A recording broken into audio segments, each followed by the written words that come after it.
దేవా, నా ప్రాణాన్ని పాతాళమును పడిపోకుండా కాపాడుతున్నాడు.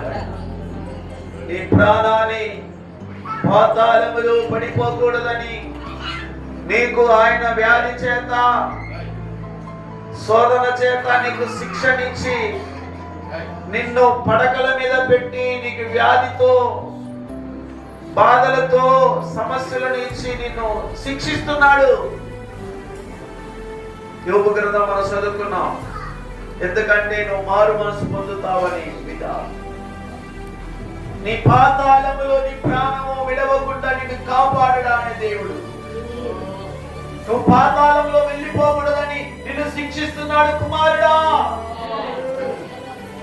ఆ జీవితంలో ఎన్నో ఇబ్బందులు కష్టాలని చెప్తున్నావా?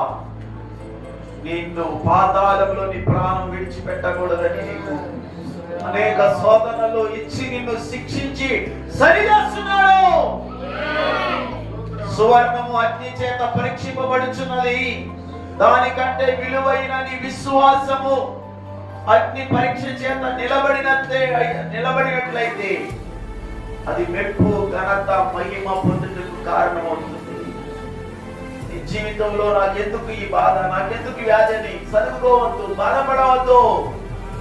ఆ దేవుడు అంటున్నాడు, నీ ప్రాణాన్ని పాతాళములు విడిచిపెట్టకుండా తప్పించుతున్న దేవుడు, నీ కన్నుల్లో కన్నీళ్లు రాకుండా తప్పిస్తున్న దేవుడు, నీ పాదము జారి పడకుండా తమ చేతుల మీద ఎత్తి పట్టుకుంటున్న దేవుడు ఆయన.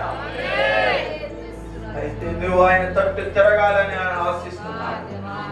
నువ్వు ఎంతవరకు మారు మనసు పొందకుండా పాప మార్గాలు వెళ్తున్నంత వరకు నీకు శోధనలు, బాధలే ఉంటుంది.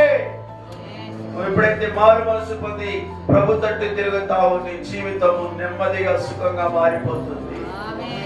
ఆయన మరణాన్ని జయముగా మింగి వేస్తున్నాడు. ప్రతి బాష్ప బిందువును తుడిచి వేస్తున్నాడు అంటున్నాడు. నీ కన్నీళ్లు, నీ భూమి